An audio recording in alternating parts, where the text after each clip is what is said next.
ससुराल में पहली सुबह। बर्तन गिरने की आवाज़ से शिखा की आँख खुल गई।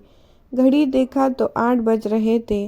वो हड़बड़ा कर उठी। उफ, मम्मी जी ने कहा था कल सुबह जल्दी उठना है, रसोई की रस्म करनी है, हलवा पूरी बनाना है, और मैं हूँ कि सोते ही रह गई। अब क्या होगा पता नहीं। मम्मी जी डैडी जी क्या सोचेंगे, कहीं मम्मी जी गुस्सा ना हो जाए। हे भगवान, उसे रोना आ रहा था। ससुराल और सास नाम का हुआ उसे बुरी तरह डरा रहा था।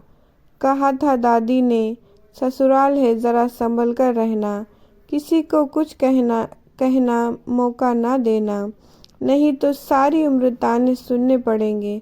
सुबह सुबह उठ जाना, नहा धोकर साड़ी पहनकर तैयार हो जाना, अपने सास ससुर के पाँव छू कर उनसे आशीर्वाद लेना। कोई भी ऐसा काम न करना जिससे तुम्हें या तुम्हारे माँ पापा को कोई उल्टा सीधा बोले। शिखा के मन में एक के बाद एक दादी की बातें गूंजने लगी थी।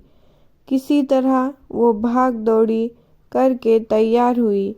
ऊंची नीची साड़ी बांधकर वह बाहर निकल ही रही थी कि आईने में अपना चेहरा देखकर वापस भागी।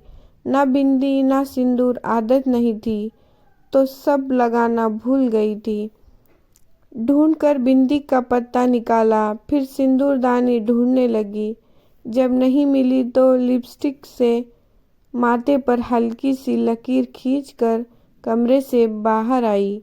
जिस हड़बड़ी में शिखा कमरे से बाहर आई थी, वो उसके चेहरे से, उसकी चाल से साफ झलक रही थी। लगभग भागती हुई सी वो रसोई में दाखिल हुई और वहां पहुंचकर ठिठक गई।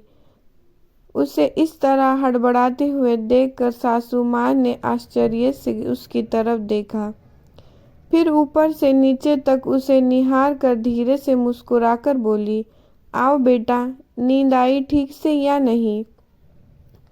अचकचाक कर बोली, जी मम्मी जी, नींद तो आई, मगर ज़रा देरी से आई, इसलिए सुबह जल्दी आँख नहीं खुली, सॉरी। बोलते हुए उसकी आवाज़ से डर साफ झलक रहा था।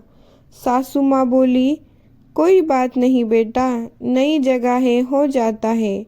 शिखा हैरान होकर उनकी ओर देखने लगी, फिर बोली, मगर मम्मी जी वो हलवा पूरी? सासू माँ ने प्यार से उसकी तरफ देखा और पास रखी हलवे की कढ़ाई उठाकर शिखा के सामने रख दी और शहद जैसी मीठी स्वर में बोली, हाँ बेटा ये लो, इसे हाथ से छू दो। शिखा ने प्रश्न भरी निगाहों से उनकी ओर देखा। उन्होंने उसकी ठुड्डी को स्नेह से पकड़कर कहा, बनाने को तो पूरी उम्र पड़ी है, मेरी इतनी प्यारी गुड़िया जैसी बहू के अभी हंसने खेलने के दिन है, उसे मैं अभी से किचन का काम थोड़ी ना कराऊंगी। तुम बस अपनी प्यारी सी मीठी मुस्कान के साथ सर्व कर देना। आज की रस्म के लिए इतना ही काफ़ी है। सुनकर शिखा की आंखों में आंसू भर आए। वो अपने आप को रोक ना सकी और लपक कर उनके गले से लग गई। उसके रूंधे हुए गले से सिर्फ एक ही शब्द निकला, माँ।